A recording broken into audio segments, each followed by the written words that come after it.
You open a thread about the 2020 US election and realize people can't even agree on who won, and some of the replies arguing with you might not be human at all. That's the knife edge Yuval Noah Harari steps onto in this chapter, a public square where voices multiply, rules blur, and the simple act of talking together starts to break. The question isn't just political, it's intimate. How do you keep your own mind open, steady, and human when the conversation itself is hacked? Hold that image of a crowded comment thread you can't trust. We'll come back to it. Apply it now. Before you type, pause and ask, do I know who I'm talking to?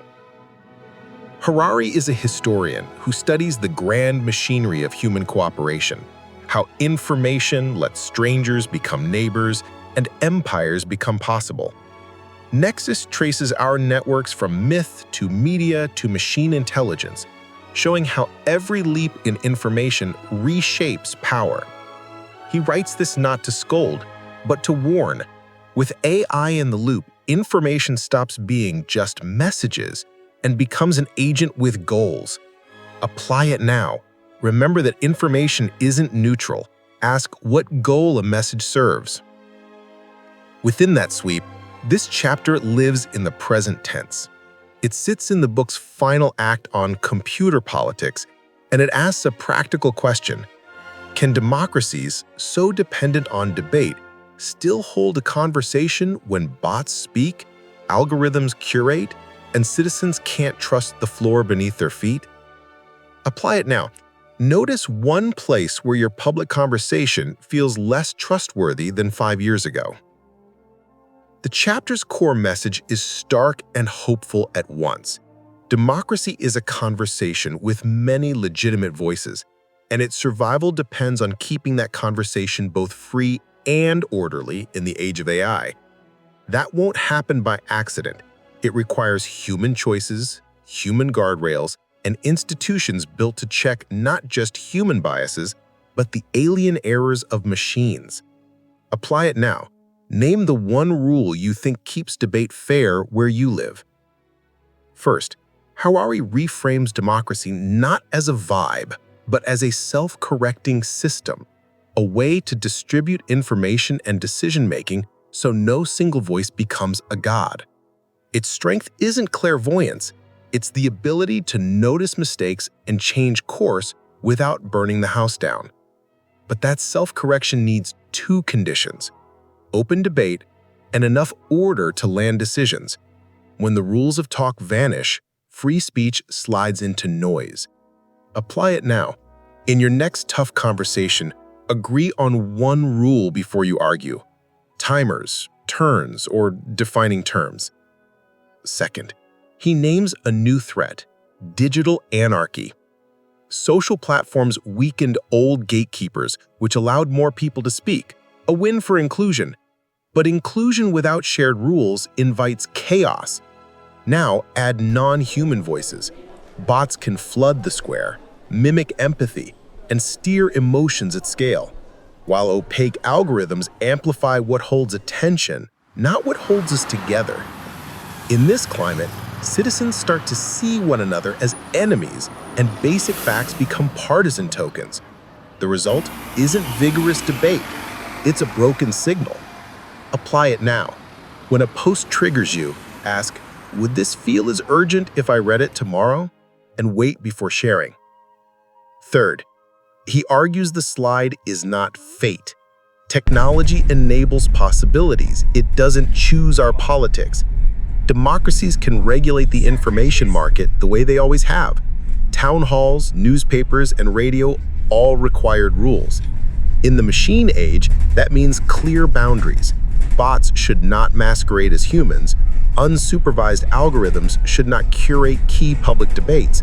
And platforms should be transparent about their curation principles and business models, especially when they monetize outrage. These aren't silver bullets. They are seatbelts. Apply it now. Support labeling that tells you when you're engaging with a bot, and prefer spaces that disclose how your feed is shaped. Fourth, he keeps the horizon honest. The network is getting too sophisticated for any one mind to track. AI can learn strategies no designer foresaw. That's why democracies need living institutions that can notice new failure modes and adapt. Oversight that assumes fallibility in humans and machines alike. The alternative is either digital totalism, where one voice dictates, or digital anarchy, where no decision holds. The path through is boring and brave. Accountability, transparency, and continual adjustment. Apply it now. When you consume news, choose one outlet that publishes its corrections prominently and reward that humility. Let's gather the thread. Democracy thrives when many voices can speak and when those voices still share a floor. Today, that floor is buckling under bots and black box curation that reward heat over light. The answer isn't nostalgia for gatekeepers or surrender to code. It's to rebuild the rules of the square. Speak freely, reveal who is speaking, and make the curators legible to the people they serve. We've learned hard lessons before: industrial empires, total wars, surveillance states, and we paid in blood to discover better balances. We don't have the luxury of that timeline now. The same tools that can warp our debate can help us keep it honest, if we insist they do. Apply it now. Ask for receipts. Who wrote this? How do they earn money? What gets boosted and why? So come back to that crowded thread about the 2020 election, the one you couldn't trust. The point of this chapter isn't to make you cynical. It's to make you careful and courageous. A conversation worth having demands rules worth defending, not to silence rivals, but to keep rivals human to one another.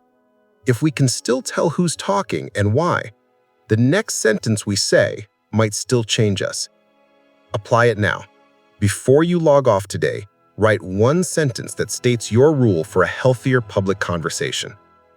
Call to action. Comment. The chapter leaves us with a challenge. If democracy is a conversation, what one rule would you add to keep it both free and orderly in the age of AI? Drop one sentence in the comments with your rule stated in the positive. Then, save this video and share it with one person who argues in good faith and loves you enough to push back today. Your one line might be the handrail someone else needs when the ground starts to shift.